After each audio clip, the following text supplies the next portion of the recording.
All right, today marks exactly 30 years since Barend Strydom went on a killing spree in Pretoria.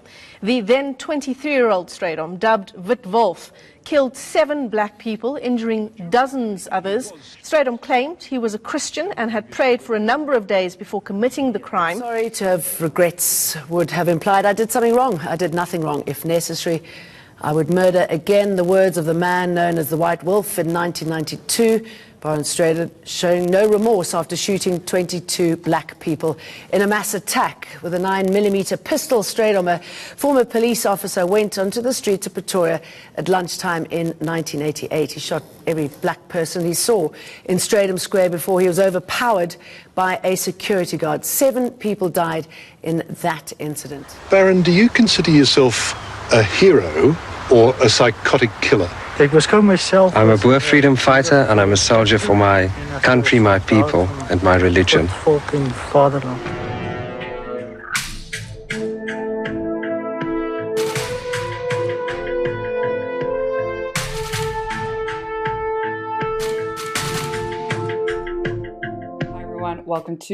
back to my channel, and thank you very much for joining me here again today. Today we are talking about a story because the other day I was overhearing someone else's conversation and they were talking about the Truth and Reconciliation Committee, or the TRC here in South Africa. And if you don't know what the TRC was, during apartheid a lot of hate crimes were committed and other crimes, but the point of the TRC was to promote reconciliation, forgiveness, but on the condition that perpetrators tell the truth.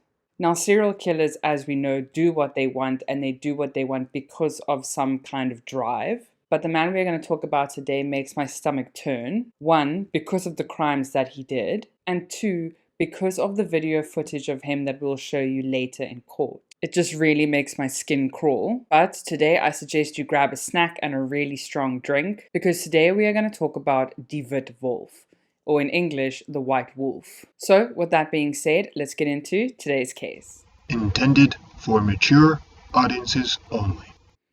Today we are heading back in time to the 15th of November 1998, when a 23-year-old man, all dressed up in camouflage and full army gear, loaded his 9mm pistol and headed out with purpose to central Pretoria. His pockets bulged as he was carrying a further 2 magazines and 200 loose bullets. At around 3 p.m. on the 15th of November, this man parked his car in Prinsloo Street and walked to Strijdom Square, specifically chosen for the links to the Prime Minister J.G. Strijdom, who had strong apartheid ideals. And this man, with the 200 loose bullets and the 9mm pistol, began shooting any and every black person who he saw and who was in his way.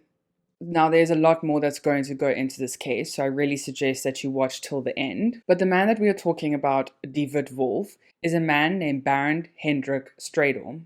So who is this Barend guy? Barend was apparently a member of the right-wing groups at the age of 16. Barend couldn't stand the idea of communists and wanted free ownership and traditional ideas. But by the time that Hendrik Strydom was 16, he was already a member of extremist right-wing organizations and had visions of an all-white nation being established in South Africa. And Barend must have been born around 1965, and he was around 16 then in 1981. So by 1981, the apartheid government had done a lot of damage already in South Africa. So by the time that Barend was old enough, he would have already grown up with these apartheid regimes, and Barend said that this is all that he really knew. But Barend went to a Veld school, and apparently when Barend was around 16 years old, so grade 10, was when guys in his class and also adults around were talking about how South Africa was heading towards a communist regime, and also he was now exposed to drugs and alcohol, and Barend just couldn't handle all of this at once. And when he was young, he was taught by his father to be proud of his country and also to defend it no matter what. And the ideals of white supremacy were highly encouraged by his father, and his dad, Nick Strydom, an ex-policeman, an elder in the Nederduits Hervormde Kerk, and a former regional leader of the AWB. So this man was busy pumping white supremacy ideals into his son and was quite highly ranked in the AWB. And I kid you not, later on when everything went down and Barend was actually arrested and taken to court, his father, Nick Strydom, would say that he proudly instilled these supremacist ideas into his young son, and that he said that he planted the seeds of religion and right-winged political views into his young son. And he was very proud of this. Nick Strydom also maintained that Barend was a very religious person, and he was also a very dedicated churchgoer. And he said that his son really, really believed in God, and that it was a very important part of his life. And I feel like I'm going to sigh a lot throughout this video, but the discussions that Nick and Barend had between each other about all races in South Africa were absolutely vile. They were also incredibly racist and incredibly disturbing, especially how they viewed the races in South Africa at the time. But while Barend was in school, he didn't really do very well. And Barend would say that the reason that he didn't do well was because he was very involved in his church and also in all of these right-wing meetings, and that his grades were just failing because he was so dedicated to a cause. But after he matriculated in 1984, Barend Strydom then joined the South African Police Services. And this is where Barend apparently said that he became aware of the enemy. And this is where Barend's mind was absolutely blown, where he saw that there were other white people in the police services that didn't have the same ideals and racist antics that he had. He said that when he went into the police services, there were white people who were part of left-wing organizations and democratic parties, and that these different parties and organizations were part of the ANC, and Barend couldn't comprehend that white people were anywhere near the ANC at the time. And these types of white people he deemed as the enemy amongst other and all other different races who weren't white. So Barend now started to panic because he really believed that all other white people had the same ideals as him. And he would say later, quote, "My interest in politics stems from an internal fear that for myself, as a young man, the government could not ensure a good future, and the older generation were becoming tired of fighting the enemy," end quote. But once Barend had now graduated from the police college, he was then stationed at Nigel.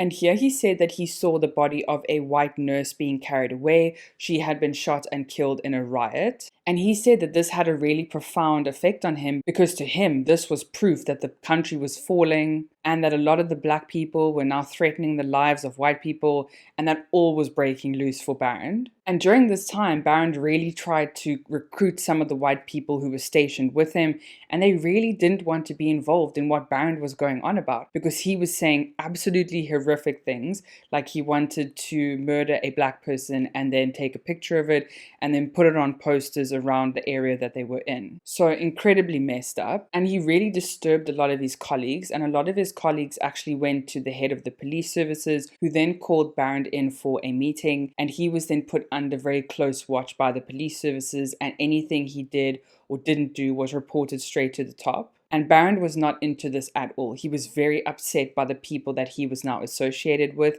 and he now thought, okay, I need to do this all by myself because no one's going to help me. So around a week before the massacre occurred, Barend then visited the Voortrekker monument, and he sat there and he prayed and he tried to reenact the Blood River vow. And Barend said, quote, "I prayed and asked the Lord to show his will and to see I was not hindered in carrying out the deeds." And that same night that Barend then went to pray and ask for a sign, he then went to a nearby Wheeler's Farm squatter camp at the Deer near an area called Verenigen, where Barend then shot dead one woman who was just walking by the area, and then he went deeper in to find another woman who he then shot and who was severely harmed, and Barend would then just leave. And he said that the reason that he did this was because he was doing a practice run to see if he was mentally and physically able to do what he was going to do later on. Then after the shooting that he did near Vereniging, he then went to an open field a couple days later, and this was near Heidelberg, where Barend then prayed and meditated for another 2 days. And he did this in order to see if God would give him any signs that this was not a good idea. And Barend then said that over the 2 days he heard and he felt nothing, so he assumed that God was perfectly happy with the plan that he was going to do. Then, 3 days later, on the 15th of November 1988, the Strijdom Square massacre would take place. So we know that Barend got to the square, he then loaded his 9mm pistol and put 200 bullets into his pockets. And around 3 p.m. he parked his car. He then walked down Prinsloo Street, and where he specifically targeted any and every black person that he could see. Men, women, council workers, flower sellers. To him, it mattered not so long as they were black. Were you feeling good? Yes, I was feeling very good, yes. Would you like to do it again? Not in a normal situation, but always yes. One of the victims was just a man standing in the street. Another victim was the lady sitting in the taxi. And Barend just walked up to them and shot them all in the face before just continuing to walk down Prinsloo Street. And he would then say, quote, "It was important to keep moving during the operation, to keep the element of surprise. I ran and looked around and searching for any blacks. I did not look at their faces," end quote. This case, it is so frustrating and it is really tough to talk about because this man is absolutely demented. But after Barend keeps walking down the street, he walks around 3 blocks, completely just shooting any black person that he could find. He then turned down Steuben Street and entered the Sato Engineering building, where by this time people had heard the shots, so they had now left the building. And Barend then just walked up, he put his gun on the counter, and then he was fiddling in his pockets for some more rounds. And while Barend was busy fiddling with his bullets, he was unaware of a man who had been following him for the last couple of blocks. A man named Simon Mkondoleli, who was 32 years old at the time, and I'm not sure if I mentioned that Barend was 23 at the time, I can't remember, but Simon was 32, Barend was 23, and Simon had been following Barend for the last couple of blocks because he saw exactly what Barend was doing. He managed to escape and hide, and he thought that this man could not go on doing what he was going to do. He was literally going to fire every single round until he was completely out of bullets and either killed in action or killed every person that he could find. So what Simon did was, while Barend was looking for his bullets and his gun was on the counter, Simon then walked up behind Barend, tapped him on the shoulder and said, "Excuse me, boss, that boss is calling you." But then when Barend turned around to see who was talking to him, Simon then quickly grabbed the gun off the counter and then pointed it at Barend's face. And Barend then stopped, he put his hands up and he said, quote, "You've got me." Simon then pushed Barend out of the shop, who was now walking with his hands up outside, and when they then left, they were surrounded by police, and Simon then handed the Wit Wolf over to the police. And if this man could not be any more infuriating, as he was pushed into the police car, he then said, "I am the king of the Wit Wolfe." So later on, when Barend was arrested, his face was plastered all over the TV, specifically in Pretoria, because that's where everything went down. But it was obviously national news, so it was everywhere. So Barend's face was everywhere, and he was such a happy, cheerful looking guy, like he had achieved something so amazing. He was busy walking around looking all so happy with himself, even though he had just brutally, horrifically, and cold-bloodedly murdered 8 people and injured a further 16 people, and these 16 people were shot incredibly badly. Barend went in there with the motive to kill, so he was not just shooting one shot. The 16 people that survived were incredibly injured, and a lot of them escaped luckily with their lives. And when Barend was questioned by the investigators at the time as to the reason why he did this, he said, quote, "The shootings were to show the world that there are Boer in the southern part of Africa who will fight to protect what is theirs," end quote. And a Boer is a farmer in English. But then at the police station, this guy just doesn't stop. So at the police station, when he's getting his fingerprints done and all that, Barend then is told that he murdered 8 people, and Barend then stops and he looks at the police officers and he said, "I shot badly." Barend also then went to continue to say that he felt absolutely nothing for the victims. Shocker. And as a side note, at the same time that Barend was busy walking around murdering people, a young 17-year-old boy named Bradley Stain at the time was also taking a train to that part of Pretoria, where he was then going to meet his mom and his brother for lunch. He had just finished rugby practice and he was in matric at the time. So young Bradley then takes the train, he then gets off and he starts walking near Prinsloo Street. But as he's walking, he sees a whole lot of black people running towards him in absolute fear, and the first thing that came to his mind was, oh, it's a police officer looking for some bad guy. And while Bradley is busy thinking about this, he sees the white man with the gun walking, so he follows him to see what he's going to do next. While Bradley said that he was telling this to the news reporters at the time, he said that later on he got so many death threats from a lot of Afrikaners who said that he mustn't come out with the story,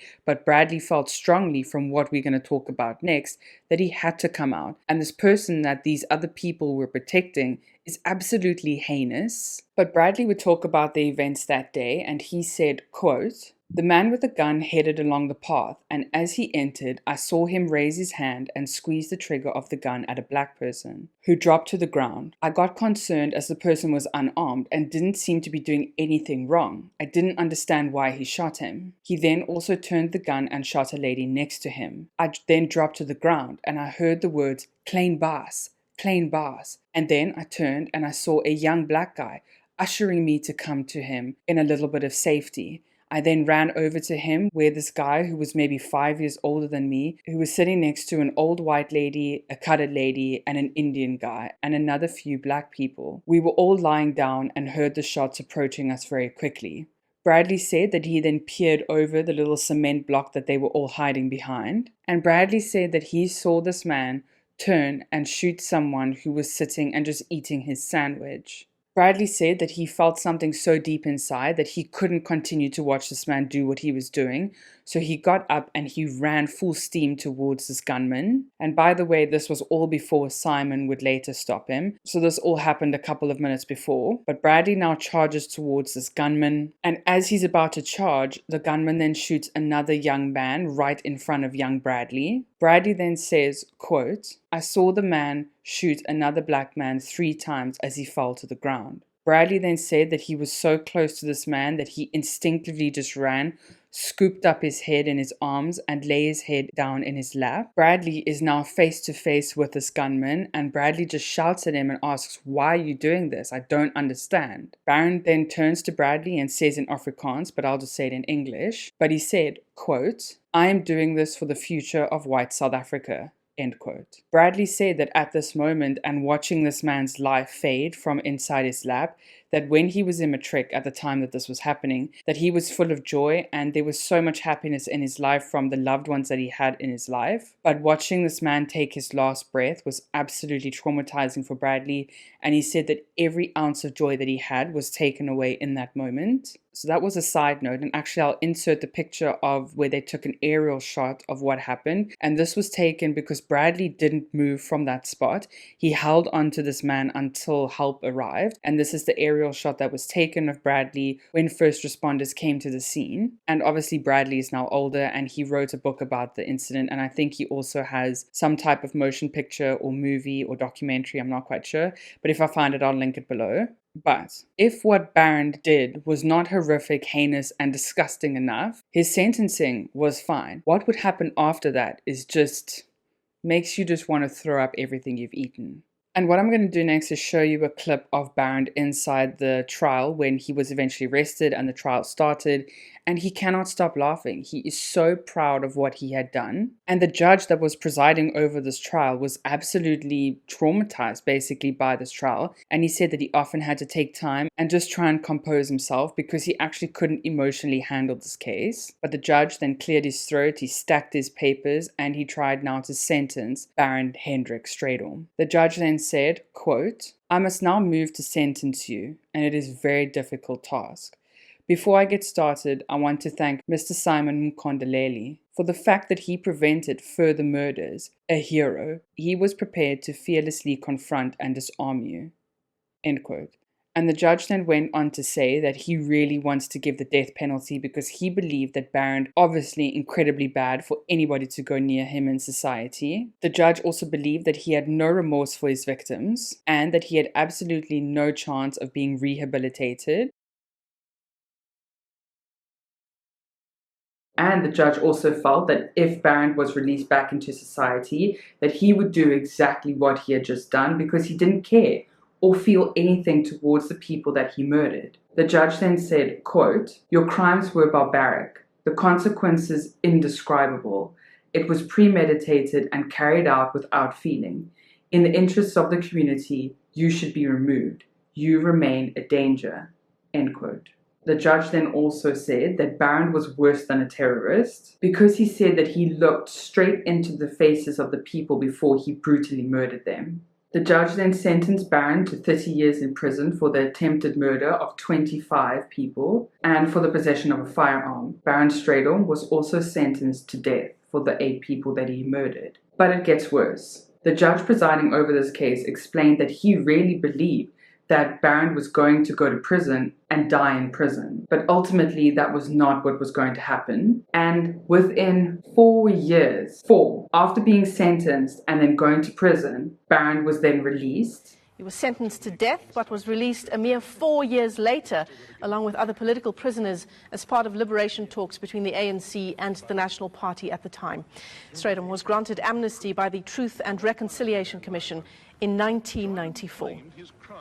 But in total, 33 families would be affected by Barend Hendrik Strydom. But sadly, remember Simon, the man who stopped Barend from murdering more people? Sadly, on the 1st of May, 1999, he was now working as a private investigator. And sadly, while he was busy working a case, he was then gunned down by 2 men and he was declared dead on the scene. But like we said, Barend is a free man. He was free after 4 years. And while Barend was still in prison, he was then allowed to marry a lady who was obsessed with him and obsessed with right-wing activities at the time as well, and also extremist groups. But they then got married and they then had 2 children together. And her name was Karen Reitenbach. And Barend described her as, quote, "A jewel of Boere girl with lips sweeter than honey, your angel eyes a feast," end quote. People say that Barend does go to some market every single week and he then sells goods there as a means of income. But with Barend's release, a lot of people say that it was politically motivated. Some people say it was part of the TRC and the amnesty. But Barend is now living a very quiet and happy life in Gauteng. And he lives his life like nothing ever happened. And that is just really vile to me, especially because he only got 4 years and it's absolutely shocking. But that is today's case. Let me know what you think of it down below. It was quite a hectic one to digest, and it was also a very tough one to talk about. But let me know what you think down below, and I hope that you can still all have a great weekend further. Please stay safe out there, and I'll see you again next week. Bye.